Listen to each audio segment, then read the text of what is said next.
23 मार्च शहादत दिवस के दिन एक नया अध्याय लिखा गया। विधान सभा के अंदर विधायकों की पिटाई की गई। 2 दर्जन से ज़्यादा विधायकों को पीटा गया और कार्रवाई 2 पुलिसकर्मी पर। कैसे देखते हैं मनोज मांझिल जी? ये तो खानापूर्ति है। जो बड़े लोग हैं उनको बचाने की ये साजिश है। इसमें सीधे सरकार जिम्मेवार है और इसमें डीएम एसपी पर कार्रवाई होनी चाहिए, डीजीपी पर कार्रवाई होनी चाहिए। ये 2 दर्जन विधायक पीटे गए लात, जूता और घूसों से। देश के बिहार के इतिहास में लोकतंत्र शर्मसार हुआ, विधानसभा की गरिमा कुचल डाली गई, लोकतंत्र कुचल डाला गया। सरकार को शर्म नहीं आती और इसमें 2 पुलिसकर्मी को आप सस्पेंडेड करते हैं।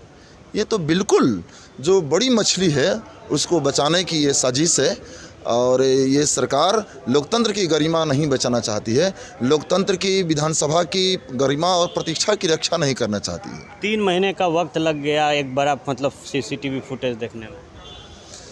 3 महीने का क्या, जो ये सरकार लोकतंत्र विरोधी है।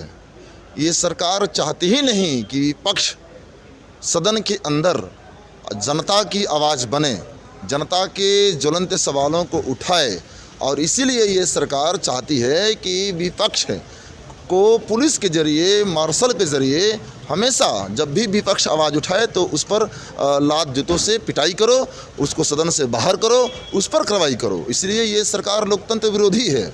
आप लोगों ने कहा था कि कार्रवाई नहीं होगी तो अगला जो सत्र होगा सदन का नहीं आएंगे। बिल्कुल जोरदार तरीके से आवाज़ उठेगी। कार्य मंत्रणा समिति की मीटिंग है। हमारी पार्टी के भी विधायक दल के जो नेता हैं, माननीय श्री महबूब आलम जी, वो उसमें भागीदारी उनकी हो रही है और उसमें जोरदार तरीके से आवाज़ उठाई जाएगी और सदन के बाहर भी, सदन के अंदर भी रणनीति बन रही है। रणनीति बन रही है कि इसको कैसे, ये लोकतंत्र का सवाल है, ये सदन की गरिमा का सवाल है, ये इंसाफ का सवाल है और पूरे बिहार के जनता का सम्मान का सवाल है। ये बिहार की जनता का ये अपमान है, क्योंकि हम लोग जनता से चुने हुए प्रतिनिधि हैं और इसीलिए जनता के प्रति हम लोग जवाबदेह हैं। उनके प्रति हमारी कमिटमेंट है कि उनकी हम आवाज़ बने। अच्छा, एक आखिरी सवाल। 2 लोगों पे कार्रवाई हुई, मुखर होकर आप लोगों ने सवाल पूछा। नौजवान कई विधायक जीत कर आए हैं। इस बार जब सदन में जाएंगे सत्र में तो क्या डर रहेगा या बुलंदगी वही रहेगी? देखिए, डरने की तो कोई बात ही नहीं है। हम लोग डरने वाले नहीं हैं, लड़ने वाले हैं और इसलिए इस बार कोविड से मृत्यु के सवाल, मुआवजा के सवाल उठेंगे। पूरे बिहार का इकलौता हॉस्पिटल है, मेंटल हॉस्पिटल कोइलवर में, उसकी हालत काफ़ी ख़राब है, वो सवाल उठेंगे। हमारे कंस्टिट्यूंसी में जो अस्पतालों की स्थिति है, आरा सदर अस्पताल की जो हालत है और ये जो शिक्षकों की नियुक्ति का सवाल है, ये नियुक्ति के जगह नियोजन कर रहे हैं, रोज़गार के सवाल, अस्पतालों के सवाल, कोविड के दौर में जो लोग मारे गए हैं उनके आश्रितों का सम्मान और मुआवजा का सवाल, ये जोरदार तरीके से बिहार विधानसभा में उठेंगे। कम शब्दों में एक जवाब दीजिए। संसद में जो जवाब आया ऑक्सीजन को लेकर, कैसे देखते हैं? ये मजाक है। ये सरकार लोगों को जिंदा तो करने की, जीवित करने की, मतलब स्वस्थ करने की कोशिश नहीं कर सकती। मरने के बाद भी ये सरकार मजाक उड़ा रही है।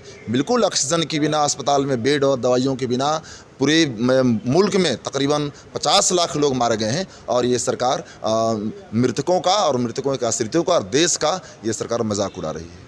ये थे हमारे साथ मनोज मांझिल। जिस तरीके से 23 मार्च को विधायकों की पिटाई इसी सदन के अंदर की गई थी, वहां अब एक बार फिर जब सत्र शुरू हो रहा है उससे पहले मांग की है कि उन अधिकारियों पर कार्रवाई हो जिसने इशारा किया, जिसने विधायकों को पीटने की मंजूरी दी। आप बने रहे फर्स्ट पे आज झारखंड के साथ। खबरों का सिलसिला यूं ही चलता रहेगा।